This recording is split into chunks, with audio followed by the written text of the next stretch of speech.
7 solid emerging pieces of evidence proving that Raila Odinga won the presidential elections last August. Now, in this life, things happen to us every day. And sometimes when bad things happen, when a crime is committed, in the heat of the moment, there are many things you will not notice. Okay? But looking back at it later, there are so many clues, so many things you'll notice that you may not have noticed at the time. As well as other things which will unfold, because we all know siku za mwizi ni 40. The thief will continue to give you clues here and there, unintentionally of course, proving, giving you solid evidence that what you suspect happened, actually happened. And so today, I have 7 very compelling pieces of evidence that proves beyond any doubt, in my opinion, that actually Raila not only won the elections last August, but he won by a landslide, a huge margin. Okay? Now, of course, we all know what UDA supporters will say. Why didn't you take this evidence to the Supreme Court, where it mattered? I'll answer that one today. We have an expression, with the benefit of hindsight, or in retrospect. The way I see things, they're like this and like that. Let me give you a quick personal example. Regulars on this channel will already know that I had a very huge, devastating loss in my life in January 2022. And slightly over 1.5 years later, I still come across compelling evidence that there was a lot of monkey business going on around me. Evidence that I was dealing with very, very evil people. Why would somebody, for instance, want to go and delete the call logs on a smartphone that is not yours? Why would somebody want to do that? That's just one example.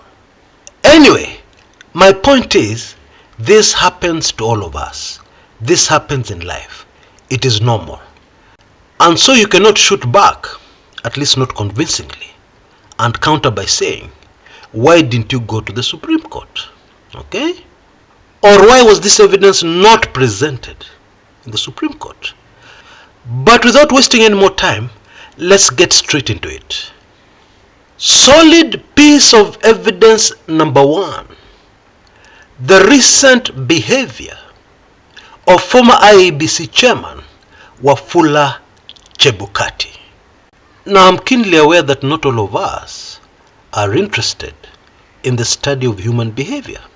But it is something that greatly fascinates me, and I have been studying most of my adult life. And so for that reason, I will give you a quick, simple example so that everybody totally understands what I'm driving at here. I publish a video here on the channel which most people say is not factual. It is a lie. It is fabricated facts. Everybody screams back at me, Kumekucha, this time you're wrong, very wrong. And we get a third party involved, and that third party confirms that my video was factual, that what I said was actually true. But then there's still a lot of people doubting. And then this opportunity presents itself for me to appear at a forum to answer questions, to support my video, my decisions. Now, what is the natural human behavior once somebody is given that opportunity? You'll jump at it. You will say, wow, finally a chance to prove to the world that I was right. However, if indeed it is true what most people are saying, that I fabricated facts, I told lies, and then such an opportunity presents itself, how will I behave? I will avoid that forum like the plague. I will not want to be found anywhere near it. Why? because I know ntaharibu maneno. Yeah, during the cross-examination, there is a huge chance I will be caught. People will poke holes and present facts that I cannot counter. And that one, as a human hiding something, I will not allow. And so with that simple hypothetical example, I believe we all understand that Wafula Chebukati's recent behavior, when he was invited to the National Dialogue Committee, and he flatly refused, issuing a statement with kizungu mingi, we all understand that actually that is evidence that Raila won. But don't worry if you're not convinced with that one. I have 6 other solid pieces of evidence. So let's move to number 2. Servers have not yet been opened. In fact, there's been very strong resistance to open the servers. And this is a simple one to understand. If indeed Raila Odinga lost, and we know numbers don't lie, what would have been so difficult opening the servers? Indeed, to prove the point, those who won allegedly would have opened those servers very quickly to put this controversy to an end. But then we all know how they behaved. And so, logically speaking, and even legally, that is solid evidence that in fact Raila won the elections last August, because somebody is hiding the information in the server. And it is super fascinating the way IABC operates, because also this happened in 2017. The real election results giving Raila victory over President Uhuru Kenyatta in 2017 were stuck in a server in France.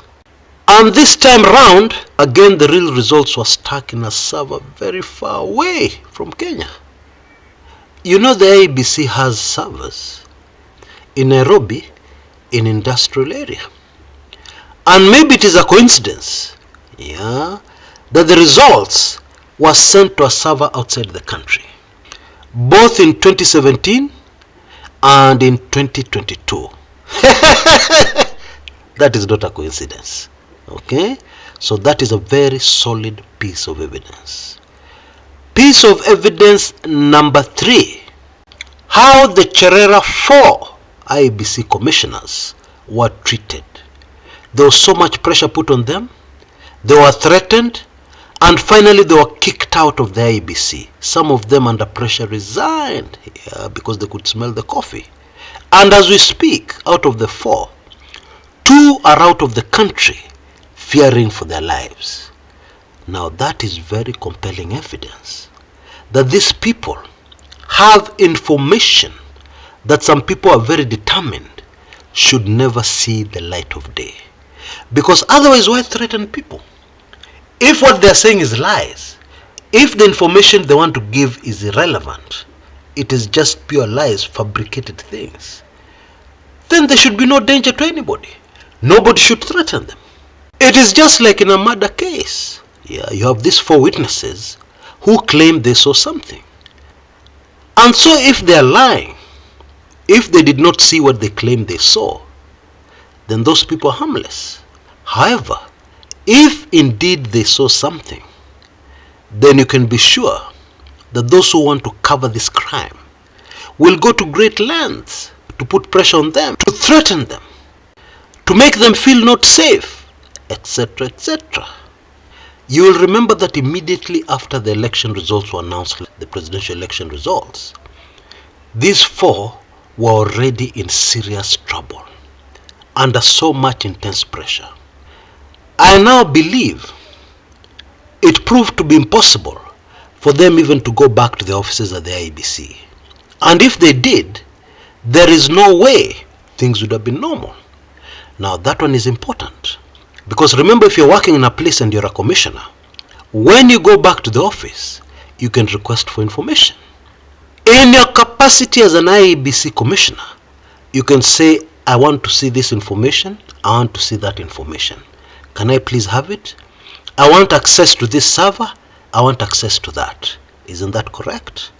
And so it was very important to make sure that after the election results were announced, these people would never be in a position to interrogate further the election results.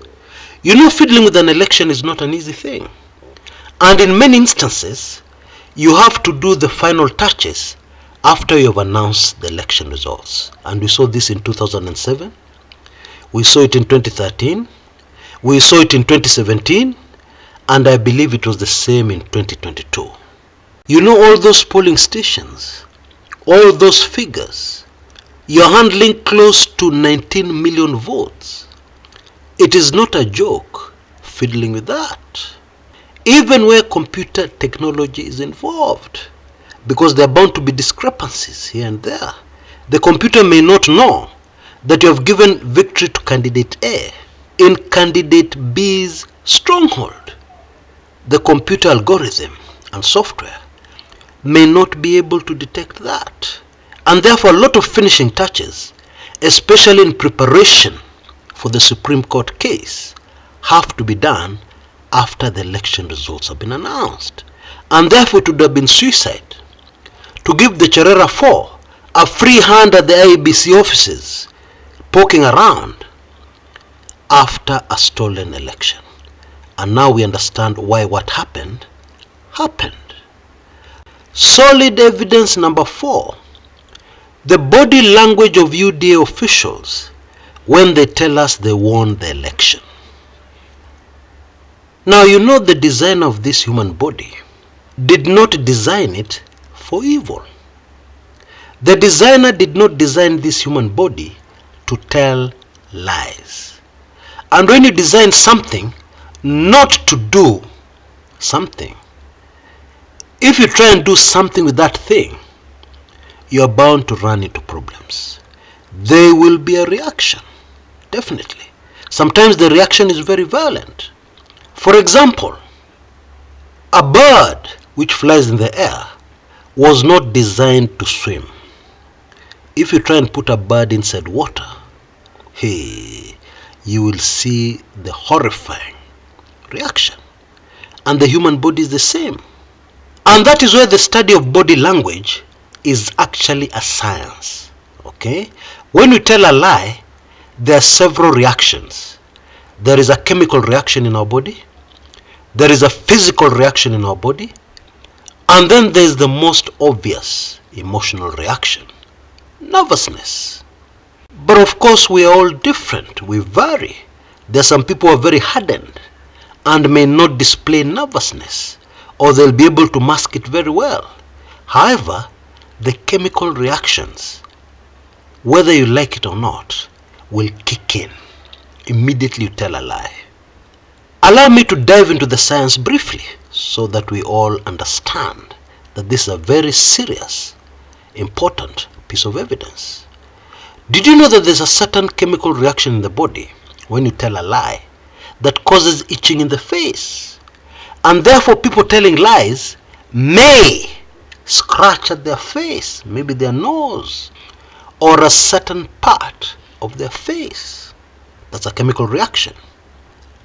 And some people, actually many people, the mouth dries so that they have to lick their lips or do something to lubricate their very dry and drying lips because they've told a lie. Let me just leave it at that before I bore you, because I get carried away with this study of body language. And indeed we have used it on this channel before, most famously during the Supreme Court hearing in 2017, when a man called Chiloba appeared at the Supreme Court, very anxious over a very important ruling, incidentally about opening the servers. I've put a link to that video in the description area. You can take a quick look at it after we are done here. And so it is something we have been doing on this channel for a long time. But just a minute, before we leave this topic, let me give you a very hot tip from the experts. When a right-handed person looks up, you've asked them a question, and they look towards the left, they're trying to access their memory to remember something. So most probably the answer you're going to get is truthful. But if they look up to their right, they're trying to access their imagination. So they're most probably trying to manufacture an answer to your question that of course will not be truthful. Now, I've been observing the body language very carefully of UDA people at various meetings telling us they won the election, they beat Raila Odinga, they beat Azimio. I've been very carefully observing their body language, and I have seen signs several times proving that those people are not telling the truth. They spoke with their mouth, but their bodies betrayed them and said, no, this man is lying, this woman is lying. Yeah, both on TV shows and even public addresses. Okay, so that's a very solid piece of evidence, number 4, that Raila Amolo Odinga actually won the presidential election.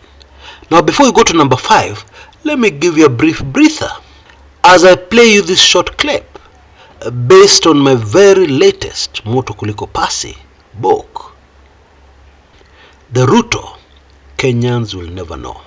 I'll be back. After the country settled into an uneasy peace post-2008 clashes, the Kenyan intelligence community came up with a plan to ensure that the horror that unfolded in the Rift Valley would never be repeated again. In the eyes of the intelligence community, an operation to deal with the Rift Valley problem would naturally have to start with the dismantling of the political power that Raila Odinga's ODM had in the region at the time. Meanwhile, ODM and Raila Odinga had no idea what had come over Ruto. Indeed, it took them a long time to realize what was happening, and by then it was too late to do anything in response. The big mistake Raila Odinga made with William Ruto was to concede to pressure and adjust the ODM constitution to make room for him at the top. The ODM constitution was changed to make room for 2 deputy party leaders. At the time, Musalia Mudavadi was already second in command, but the extra slot was created specifically for William Ruto. This has to be one of the mistakes Raila still regrets most to this day. Ruto did not rise from the desperate man with bloodshot eyes, always at the jobless corner every lunch hour in the Nairobi CBD at the time, in the 90s, to such a powerful politician by accident. Anybody who underestimates him does so at their own peril. Ruto got his start from the massive amounts of cash that Moi printed in 2002 and which was mainly distributed by the notorious YK92, Youth for KANU 92, of which Ruto was an official. To his credit, he followed this up with other bigger deals, where initially it was always assumed that he had been sent by Gideon Moi, the then president's son. Gideon, of course, had no idea what Ruto was doing. Solid piece of evidence number 5 that Raila actually won the elections was seen by millions of Kenyans on their TV sets. You remember the map when the election results were coming in? It was all blue. Most areas of the map were blue. And even more fascinating, those areas of the map that were blue have huge populations, huge numbers of registered voters. But then the results Chebukati gave us told us that that blue all over the map of Kenya lost the election. How? How does that make sense? Does it make sense to you? Solid evidence number 6. The media in Kenya almost shut down. I don't know if we're all aware of this, but immediately after the elections, our major media houses had a very huge crisis in their hands. People are not watching the news, and a lot of advertising revenue comes through the news. There's no advertiser who's going to advertise on news that nobody's watching. And therefore they had a serious crisis. And some well-known journalists had to be fired, laid off. I'm sure you remember that. That is our solid evidence number 6. And finally, solid evidence number 7 that Raila won the elections has been very visible online. And it is this: the fake propaganda accounts on social media have been overwhelmed. Okay? It is really very simple. We all know that they are fake accounts which have been purchased for the purposes of propaganda, for the purposes of promoting narratives which were very successfully promoted, for instance, in the fight against the BBI. I don't know if you know this, but the main points against the BBI were all the views of one man, believe it or not, one very well-known Kenyan. And it was made to look like these were the views of many different Kenyans.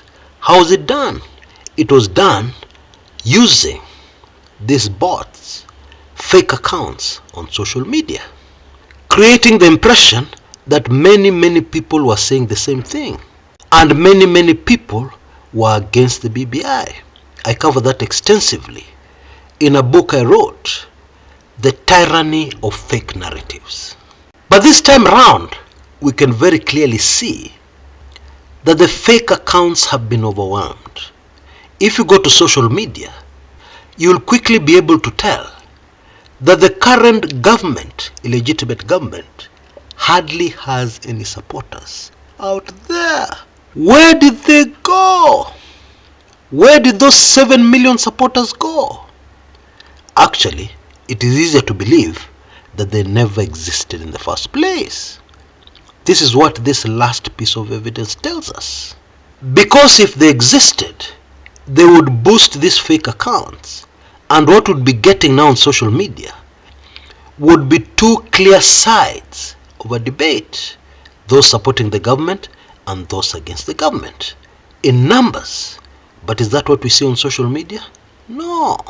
And in my view, this is further proof that Raila Odinga did not win by a slim margin last August. He won by a landslide. Please allow me to remind you once again to take full advantage of my offer, which is still existing, to get your hands on my audiobook, The Ruto Kenyans Will Never Know. You know, it is related to what we have covered in this video, as you'll find out.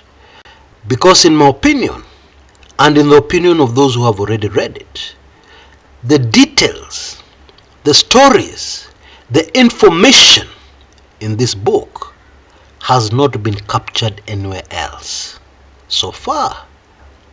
And indeed, this was deliberate on my part. I left out all those things you know about the man, deliberately so. And I focused on what people do not know. And what emerges is a profile. Hey, super fascinating. Only $19.92, or Kenya shillings 1,992, and pop, you will have this audiobook. Go for it. I strongly recommend it. Until next time, this is Chris Kumekucha.